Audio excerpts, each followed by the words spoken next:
worked at all the area colleges around here. Just recently, I was just like anybody else on the street going to work. And then I was laid off on around Christmas time.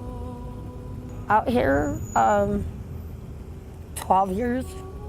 Me and my dad, my sisters lived, well, they had their apartment. Me and my dad had ours, and I took care of him, and he just got sicker and sicker.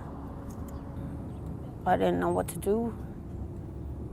Just started camping out. If you're living paycheck to paycheck from your rent and you lose your job, I saw a whole family with little kids out on the corner. 20 years, same place. They went bankrupt. Lost that job. Now I can't get hired, you know. Right. So here I am. Well, I've been here probably 6 years, you know. This ain't the best corner in town, but all the other corners are taken, you know. I don't know how many IDs and Social Security cards and shit that I gotta get because they steal my stuff. Took me in the alley and robbed me, you know. Put me in the hospital, you know. I'm scarred up from the last fight. I got staples in my head where they whacked me in the head with something. I feel like it's almost a surreal dream that I'm in. Now I find myself walking up and down Spear from the Pepsi Center all the way to Broadway, day and night. And it's the most embarrassing and humiliating thing is to have your dirty socks sticking out of a shopping cart. It's tough. And I wouldn't want somebody to be in my shoes.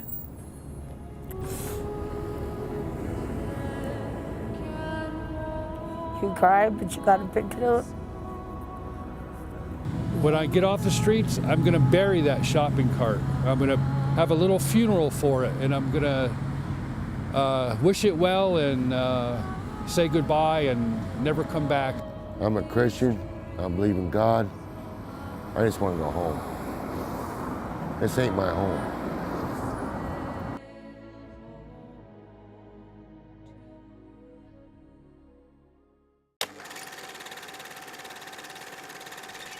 When I was a kid, my parents split up, and me and my sister went back and forth between them. So I looked for an outlet in order to deal with that, and my outlet was music.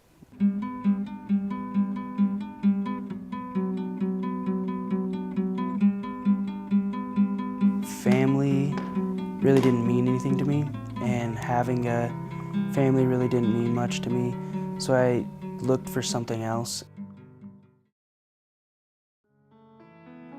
I met her in high school, and she was just probably the most beautiful girl I'd ever seen. Thanks to her, I have like 60 plus songs. After high school, things they went different. We figured out who each other really were, and she finally called it quits and just said she didn't want to have anything to do with me anymore. I was always looking for something to like hold on to, and for me, music is that something to hold on to. Music has been that just escape and that place of comfort. And for me, that's what I use it for sometimes, is just to close out those problems that have happened, those relationships that, you know, didn't go well. What does rooster do? What's a cow do? What's a kitty cat do? Meow. What's a doggy do? Ruff, ruff. What's a tigger do? Boing.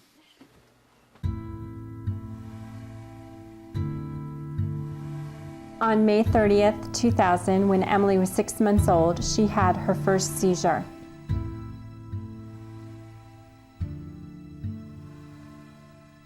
We were at the grocery store shopping, and it was the first time Emily was in the grocery cart sitting up, and she slumped over to her side, and I went to push her back up so she would sit up straight again, and then she slumped back over, and then her arm started shaking rhythmically. I was at work when I got the call. Melissa tried to sound calm, but I could tell that she was scared.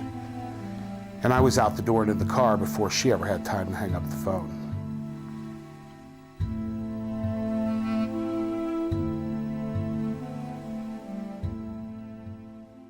Every day from that point on, I would crush Emily's medication in a pill crusher and mix it up in her baby food and give it to her twice a day.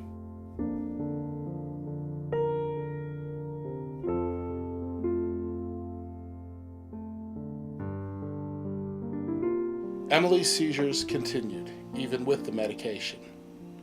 She often had to be transported to the emergency room, where doctors would stop her seizures with powerful IV drugs. Over time, the frequency of her seizures increased, and by the time she was 2.5 years old, she was having over 200 seizures a day. She started regressing cognitively. She began to not interact with the people around her, with her sisters, with us, with friends. She became less active physically, spent a lot of time watching TV. We were losing her. We both knew it, but we were afraid to say it. We had tried over a dozen different medications, but the seizures continued.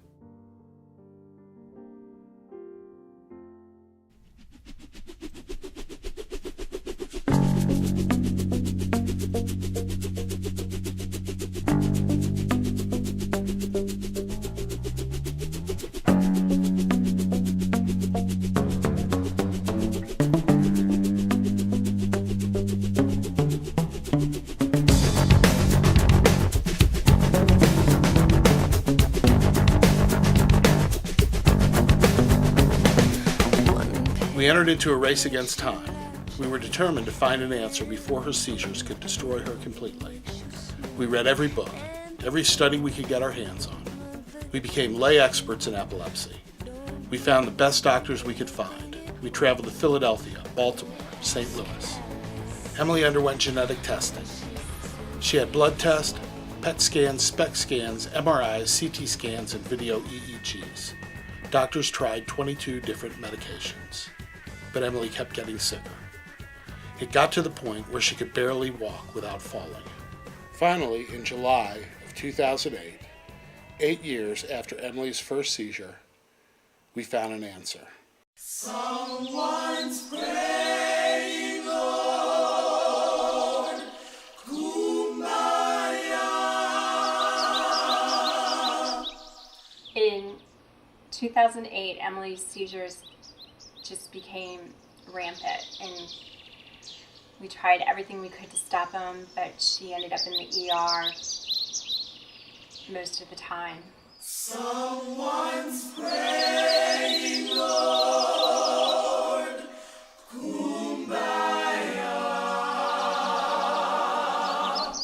She would have status seizures almost every night. Someone's praying, Lord, Kumbaya. On July 1st, we took her in to St. Louis Children's Hospital, and she had brain surgery. Oh, Lord, Kumbaya.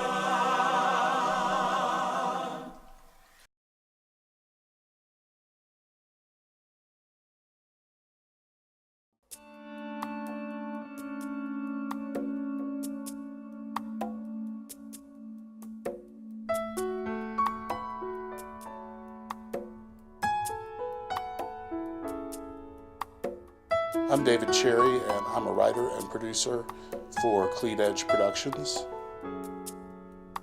I believe everybody has a story to tell. Sometimes they don't even know what that story is.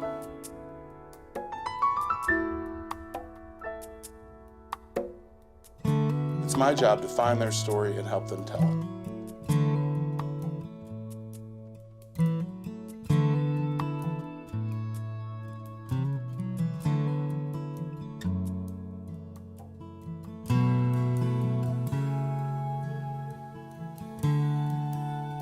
I love a good story.